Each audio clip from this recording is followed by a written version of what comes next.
5G बहू। सुमित्रा जी का बेटा था अमित और बहू का नाम था अमृता। सुमित्रा जी की बहू की बातें सुनकर ऐसा लगता था कि जैसे वो बहुत इंटेलिजेंट है, क्योंकि उससे कभी भी कोई भी सवाल पूछो फट से जवाब दे देती थी। अरे भाई, उसके जवाब से तो गूगल भी पीछे रह जाता था। और इसलिए कम से कम सुमित्रा जी के घर में तो किसी को भी गूगल की जरूरत ही नहीं पड़ती थी। जब भी घर में कोई बात चलती, कोई कुछ भी कहता, तो अमृता फट से कह देती, ये तो मेरे साथ भी हुआ था, मुझे इसके बारे में सब मालूम है। एक दिन सुमित्रा जी अमित और अपनी बहू अमृता के साथ अमित के बुआ जी, फूफा जी यानी कि मुकेश और उर्मिला जी के यहाँ पर मिलने के लिए गए। अरे बहुत अच्छा किया अमित बेटा, इतने दिनों के बाद आए हो तुम। हाँ सुमित्रा भाभी, कभी तो आ जाया करिए अपने बच्चों को लेकर। आपकी बहू के आने से तो हमारे घर में भी रौनक आ गई है। वो क्या है ना, अमित ऑफिस के काम में बहुत बिजी रहता है, इसलिए उसे तो वक्त ही नहीं मिल पाता। अच्छा, लगता है नौकरी काफी मुश्किल है अमित की। नहीं नहीं फूफा जी, ऐसी कोई बात नहीं है। आप तो जानते हैं ना प्राइवेट जॉब में कितना काम होता है। अरे कोई समझे ना समझे, मुझे तो पता है प्राइवेट नौकरी में इतना काम करना पड़ता है कि इंसान की आफत आ जाती है। लेकिन बेटा, तुमने तो कभी जॉब की ही नहीं, तुम्हें कैसे पता? अरे जॉब नहीं की तो क्या हुआ मम्मी जी, सब जानती हूँ मैं। सबसे पहले ऑफिस में जाओ, वहां पर अपनी एंट्री डालो, उसके बाद दिन भर सिस्टम पर बैठकर काम करो। चारों तरफ कैमरे लगे होते हैं, आप अपनी नजर इधर की उधर नहीं कर सकते। उसके बाद दिन भर बॉस की चिक चिक सुनो, वो अलग से। यही सब होता है, मुझे ना सब पता है। अरे बहू रानी तो काफी इंटेलिजेंट है, हर बात की खबर है इसको। थोड़ी देर बाद अब देखिए सुमित्रा भाभी, इतने दिनों के बाद आई हैं आप, खाना खाकर ही जाना, ऐसे तो मैं आपको जाने नहीं दूंगी। वैसे बुआ जी, खाने में क्या बनाया है? वो क्या है ना बेटा, आज तुम्हारी बुआ जी की तबीयत थोड़ी ठीक नहीं थी, इसलिए हमने सोचा कि जब तुम लोग यहाँ आ जाओगे तो बाहर से खाना मंगवा लेंगे और साथ में बैठकर खाएंगे। लेकिन बस प्रॉब्लम इतनी सी है कि मुझे बाहर से खाना ऑर्डर करना नहीं आता। सोचा जब अमित आएगा तो उसी को बोल दूंगी। अरे मुझे आता है ना, मैं कर देती हूँ ऑर्डर। बताइए क्या क्या मंगाना है आपको? इटालियन, कॉन्टिनेंटल, इंडियन, पंजाबी, सब पता है मुझे। क्या बात है बहू, क्या घर में भी खाना रोज बाहर से ऑर्डर करती हो? अरे नहीं नहीं नहीं बुआ जी, ऐसी कोई बात नहीं है, बस मुझे ना सब पता है। कोई बात नहीं अमृता, मैं अपने फोन से ऑर्डर कर देता हूँ। क्या बात है, आजकल ऑनलाइन डिलीवरी पर कोई ऑफर नहीं चल रहा है, वरना काफी पैसे बच जाते। कैसी बात करते हैं अमीर, मैं कह रही हूँ ना मुझे सब पता है। मुझे एक बहुत अच्छा ऑनलाइन डिलीवरी वाला मालूम है, जहाँ पर 50% ऑफ मिल जाएगा। और आज तो वैसे भी फ्राइडे है ना, फ्राइडे को तो उस पर 50-70% ऑफर मिलता ही मिलता है। अरे क्या बात है, इसके बारे में तो मुझे पता ही नहीं था। अरे बेटा, जिस चीज के बारे में किसी को पता नहीं होता, हमारी बहू को पता होता है। एक काम कर, तू उसी को ऑर्डर करने दे। क्या बात है अमृता बेटा, तुम तो बहुत इंटेलिजेंट हो, सब कुछ जानती हो। कुछ दिनों के बाद सुमित्रा जी की कुछ सहेलियां उनसे मिलने के लिए आती हैं। अरे सुमित्रा बहन कैसी हो, बहू कैसी है तुम्हारी? अरे पूछिए मत, बहुत इंटेलिजेंट है मेरी बहू, सब कुछ जानती है।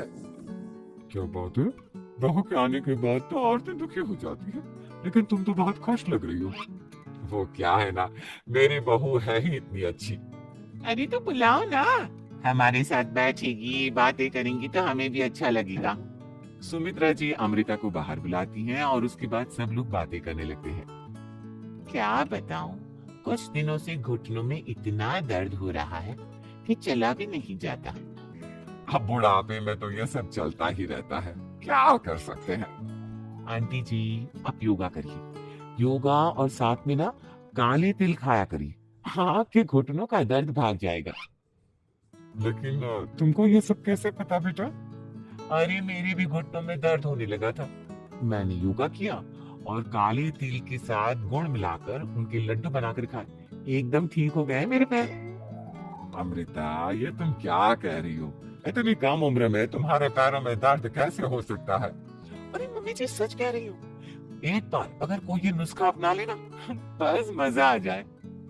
ठीक है बेटा, अगर तुम कहती हो तो मैं ये करके देखती हूँ। मुझे सब पता है आंटी जी, ये मेरे साथ हो चुका है, इसीलिए तो बता रही हूँ मैं आपको, ऐसे नहीं बताती किसी को। कुछ दिनों के बाद अमित अमृता को अपने दोस्तों के साथ घूमने के लिए ले जाता है। क्या यार, क्या जिंदगी हो गई है। सारा दिन ऑफिस का काम करते रहो, अपनी हेल्थ पर तो ध्यान ही नहीं दे सकते। अरे क्यों नहीं दे सकते अपनी हेल्थ पर ध्यान, सब दे सकते हैं। इंसान चाहे तो कुछ भी कर सकता है। क्या बात है भाभी, आप इतनी श्योरिटी के साथ कैसे कह सकती हैं? अरे आजकल ना एक से एक एप्लीकेशन है मार्केट में, और जानते उसमें कुछ एक्सरसाइज तो ऐसी बताते हैं जिन्हें आप अपने ऑफिस में बैठे बैठे, मेरा मतलब लैपटॉप पर काम करते करते भी कर सकते हैं। अमृता, ऐसी एक्सरसाइज के बारे में तो मुझे भी नहीं पता था, तुम्हें कैसे मालूम?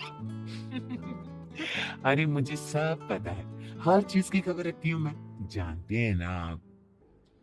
लेकिन ऐसी कौन सी एप्लीकेशन है और ऐसी कौन सी एक्सरसाइज है भाभी? एक मिनट, मैं आपको अपने मोबाइल में दिखाती हूँ। अरे वाकई में भाभी तो सही कह रही है, देखो यार इसमें कितनी अच्छी एक्सरसाइज दिखाई गई है। अपनी चेयर पर बैठे बैठे एक्सरसाइज भी कर लो, काम भी और हेल्थ भी। वाह भाभी वाह, मजा आ गया। लेकिन अमृता, तुम्हें इस बारे में कैसे पता?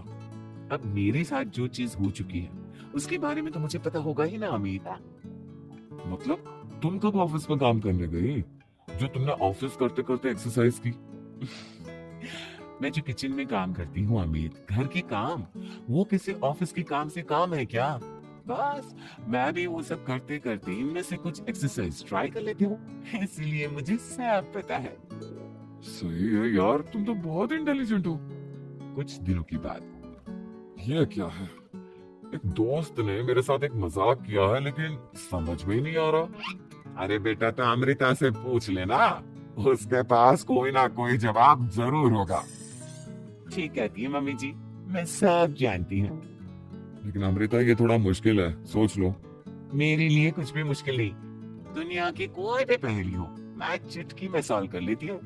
अच्छा ठीक है, देखो मेरे दोस्त ने मुझे एक खाली पेपर दिया है और कहा है कि इस पर उसने मेरे लिए कुछ मैसेज लिखा है। अब एक बात बताओ यार, खाली पेपर पर, आई मीन जिस पर कुछ भी नहीं लिखा हुआ, उसे मैं कैसे पढ़कर बताऊं? अरे बस इतनी सी बात, इसे तो मैं चुटकियों में सॉल्व कर दूंगी अमित। लेकिन कैसे बहू? इस पेपर पर तो वाकई में कुछ नहीं लिखा हुआ, एकदम खाली पेपर है, कैसे, क्या पढ़ोगी तुम? अमित एक छोटा सा काम करो, जल्दी से एक मोमबत्ती लेकर आओ। अरे बहू, पेपर में आग लगाने का इरादा है क्या? नहीं मम्मी जी, इस पेपर पर अमित के दोस्त का लिखा हुआ मैसेज पढ़ने का इरादा है। अमित कैंडल लेकर आता है। अब ना बस इस पेपर को धीरे धीरे कैंडल के ऊपर घुमाते रहो, देखना 2 ही मिनट में मैसेज आपकी आंखों के सामने होगा। अच्छा ठीक है, मैं ऐसा करके देखता हूँ। 2 मिनट के बाद अरे वाकई में इस पर तो अक्षर बनने लगे, लेकिन ये हुआ कैसे? और अमृता, तुम्हें कैसे पता? बहुत सिंपल है मम्मी जी, अमित के दोस्त ने नींबू के रस से मैसेज लिखकर उसे सुखा दिया। अब अगर मैसेज पढ़ना हो ना तो पेपर को आग के सामने ले जाओ और लेटर्स अपने आप उभर कर आ जाते हैं। वाह बहू, लेकिन तुम ये सब कैसे जानती हो? अरे मम्मी जी, जब मैं छोटी थी ना तो अपनी सहेलियों के साथ ऐसे ही गेम खेला करती थी। ये तो मेरे साथ कितनी बार हो चुका है, मुझे सब पता है। थैंक यू यार अमृता, तुम्हारी वजह से हमें कुछ भी सोचने की जरूरत ही नहीं पड़ती, तुम सब कुछ बता देती हो। कुछ दिनों के बाद सुमित्रा जी को अमृता के प्रेग्नेंट होने की खुशखबरी मिलती है और सुमित्रा जी अमृता को डॉक्टर के यहाँ लेकर जाती है। देखिए सुमित्रा जी, आपकी बहू की तबीयत बिल्कुल ठीक है, किसी भी तरह की चिंता करने की कोई जरूरत नहीं है, लेकिन हाँ उनको आयरन वाली डाइट खाने की बहुत जरूरत है। ठीक है डॉक्टर साहब, आप बता दीजिए मैं अपनी बहू को क्या क्या खिलाऊं ताकि उसकी तबीयत ठीक रहे और आने वाले बच्चे की भी। अरे मम्मी जी, इसमें डॉक्टर से पूछने की क्या जरूरत है, किशमिश है, अनार है, पालक है, ये सब खाना चाहिए, आयरन का लेवल बिल्कुल बराबर रहता है। अरे वाह, आपकी बहू तो सब कुछ पहले से ही जानती है। ये तो बहुत अच्छी बात है। देखो, आयरन के साथ तुम्हें कैल्शियम भी खाना होगा। जानती हूँ मैं, अगर आयरन की खाली सप्लीमेंट लेते हैं और कैल्शियम नहीं लेते तो बॉडी उसे अच्छे से एब्जॉर्ब नहीं कर पाती। सब पता है मुझे। बहू ये भी मालूम है? हाँ मम्मी जी, आप तो जानती है ना, मुझे सब पता है। आपकी बहू की बातें सुनकर अच्छा लग रहा है। मुझे ऐसी बहुत कम लड़कियां मिलती है जिन्हें इतनी नॉलेज होती है, सारे सवालों के जवाब देती है। और हमारे इंडिया में तो वैसे भी हालात बहुत खराब है। बिल्कुल ठीक कह रहे हैं आप डॉक्टर साहब, लेकिन मैं उन लड़कियों की तरह नहीं हूँ। बहुत ख्याल रखती हूँ मैं हर चीज का। और जानती हैं आप, हमारे घर में तो किसी को किसी चीज के बारे में गूगल करने की जरूरत ही नहीं पड़ती। बिल्कुल ठीक कह रही है अमृता। अरे कुछ भी पूछ लो, इसे सब पता होता है। अरे वाह, तुम तो बड़ी कमाल की लड़की हो। चलो, ये तो बहुत अच्छी बात है, लेकिन फिर भी डॉक्टर की सलाह पर पूरा ध्यान देना चाहिए। वैसे क्या चाहिए तुम्हें, बेटा या बेटी? अरे डॉक्टर साहब, कुछ भी हो जाए, बस बच्चा अच्छे से हो जाना चाहिए। मुझे तो दोनों में से किसी से कोई भी परेशानी नहीं। और सुमित्रा जी, आप? डॉक्टर मैडम, मुझे तो लड़के और लड़की में कभी भेद करने की आदत ही नहीं है। पोता या पोती, मेरे लिए तो दोनों एक बराबर है। सुनकर अच्छा लगा। वैसे आप जानती हैं, हमारे यहाँ पर तो लोगों को बड़ी बेचैनी रहती है ये जानने की कि पेट में लड़का है या लड़की। लेकिन विदेशों में ऐसा नहीं होता। हाँ, वहां पर तो सब कुछ पहले से ही बता देते हैं ना। ये भी कोई बात हुई भला? लेकिन तुम्हें कैसे पता कि वहां पर सब कुछ पहले ही बता देते हैं? अच्छा, हाँ हाँ, तुम तो सब कुछ पहले से ही जानती हो ना। तुम्हारे साथ तो सब कुछ पहले से ही हो चुका होता है। नहीं नहीं मम्मी जी, ये तो मेरे साथ पहली बार हो रहा है, इसलिए मैं ये डायलॉग नहीं बोल सकती। अमृता की बात सुनकर सुमित्रा और डॉक्टर दोनों हंसने लगते हैं।